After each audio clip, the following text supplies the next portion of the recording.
Kalian pasti sudah mengenal beraneka ragam hewan yang ada di Indonesia. Coba perhatikan gambar hewan-hewan ini.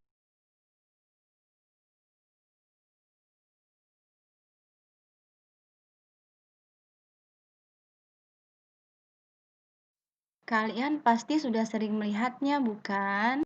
Coba perhatikan gambar hewan-hewan tersebut. Secara umum, tubuh hewan dibagi menjadi kepala, badan, dan kaki. Hanya saja, setiap jenis hewan memiliki bentuk tubuh yang berbeda-beda. Hal ini dipengaruhi oleh tempat hidupnya dan cara mendapatkan makanan. Perhatikan bentuk paruh burung-burung tersebut. Burung-burung tersebut memiliki bentuk paruh yang berbeda-beda.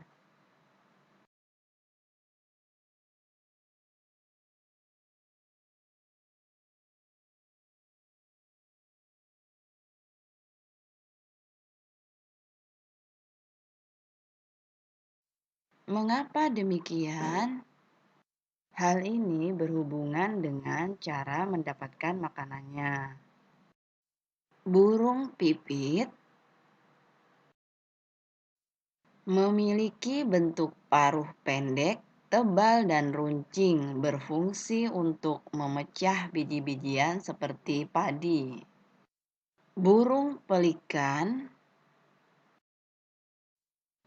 bentuk paruh panjang dan berkantong besar pada bagian bawah, berfungsi untuk menyimpan ikan. Burung kakak tua bentuk paruh melengkung, pendek dan tajam, berfungsi untuk memecah makanannya yang berupa biji-bijian. Burung pelatuk memiliki bentuk paruh runcing agak panjang untuk memahat kayu pohon dan menangkap serangga di dalamnya. Burung elang paruh tajam, kuat, runcing, dan agak membengkok untuk mengoyak makanan yang berupa daging. Apakah kalian mengetahui nama hewan ini? Ya, benar. Itu adalah gambar bebek. Bebek adalah hewan yang hidup di darat dan mencari makan di daerah perairan. Ayo kita bersama-sama menyebutkan nama bagian-bagian dari tubuh bebek. Mata untuk melihat lingkungan sekitar. Paruh pipih lebar dan panjang berbentuk sudu digunakan untuk menyaring makanan dari lumpur. Kaki bebek berselaput digunakan untuk berjalan di darat dan juga berenang saat berada di air. Sayap digunakan untuk keseimbangan ketika bergerak cepat agar tubuh tetap stabil. Ekor berfungsi mengatur pergerakan saat berjalan dan berenang. Bagaimana dengan burung?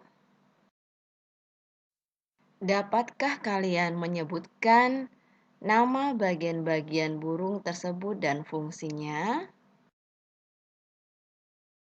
Mata berguna untuk melihat. Paruh berguna untuk makan.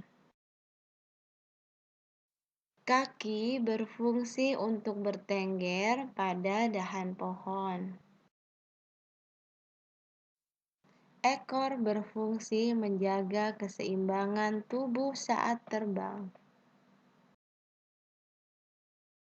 Sayap berfungsi untuk bergerak atau terbang. Bulu berfungsi melindungi dari hawa dingin dan hujan. Adakah hewan peliharaan di rumahmu? Cobalah untuk mengidentifikasi bagian-bagian tubuhnya. Baiklah anak-anak, setelah kita mempelajari bagian-bagian tubuh hewan dan fungsinya, materi selanjutnya tentang sumber daya alam dan keseimbangan lingkungan. Tetap semangat ya.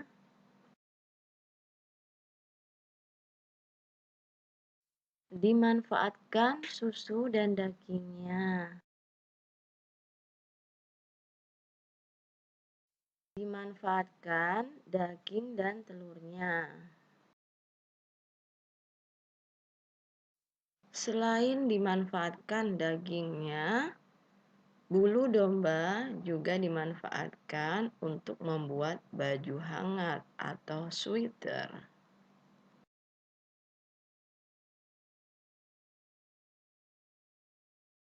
Selain dimanfaatkan daging dan susunya, sapi juga dimanfaatkan tenaganya untuk membajak sawah.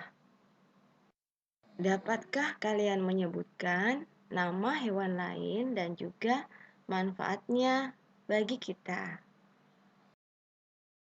Manusia memanfaatkan sumber daya alam yang ada di sekitarnya untuk memenuhi kebutuhan hidupnya.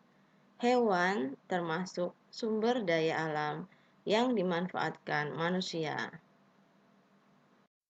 Keberadaan hewan berperan penting dalam keseimbangan alam, namun kadangkala manusia memanfaatkan hewan secara berlebihan, seperti memburu dan mengeksploitasinya secara berlebihan.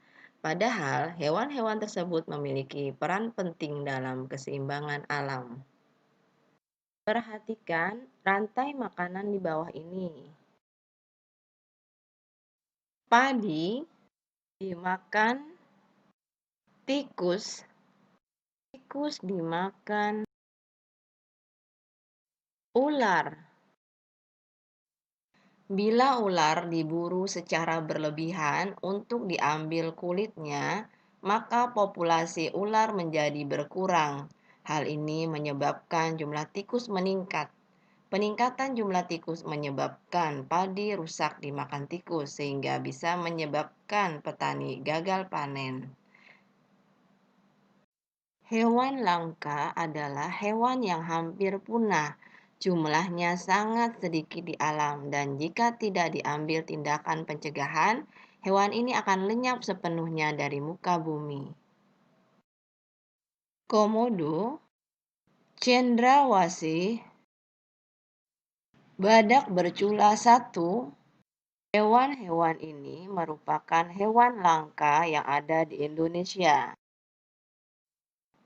Pelestarian hewan langka dapat dilakukan dengan cara 1. Pelarangan perburuan hewan langka dan menangkap pemburu liar. 2. Menetapkan suaka marga satwa dan cagar alam untuk melindungi hewan langka. 3. Penangkaran hewan. 4. Menjauhkan pemukiman penduduk dari habitat asli hewan. 5. Memperbanyak polisi hutan. 6. Mendidik masyarakat. Hewan sebagai sumber daya alam hayati memiliki peran penting dalam kelestarian lingkungan. Kita wajib merawat dan menyayangi hewan sebagai wujud syukur kepada Allah Subhanahu wa Ta'ala yang telah menganugerahkan beragam jenis hewan yang dapat dimanfaatkan bagi kesejahteraan manusia. Kalian juga bisa ikut mendukung pelestarian hewan dengan membuat poster. Poster yang dibuat sebaiknya bertujuan untuk mengajak semua orang menyayangi semua jenis hewan dan melindungi mereka dari kepunahan. Merawat dan melestarikan tumbuhan serta hewan merupakan tanggung jawab kita semua. Ini menunjukkan bahwa kita peduli terhadap lingkungan tumbuhan dan hewan. Lingkungan merupakan tempat tinggal kita. Tumbuhan dan hewan menyediakan kebutuhan hidup kita. Apa yang akan terjadi jika kita tidak peduli? Lingkungan menjadi rusak. Tumbuhan dan hewan punah. Apa yang akan terjadi dengan kita? Kita akan kesulitan untuk memenuhi kebutuhan hidup. Wujud mencintai lingkungan dapat kita lakukan melalui berbagai cara sederhana, yaitu membuang sampah pada tempatnya, mengurangi penggunaan bahan bakar dengan memanfaatkan fasilitas transportasi umum, merawat tumbuhan dan hewan di rumah, menciptakan lingkungan rumah yang hijau dan asri dengan pepohonan yang alami, menjaga lingkungan di sekitar tempat tinggal. Demikianlah pembelajaran kita hari ini. Semoga dapat mempermudah kalian dalam mempelajari dan memahami materi ini.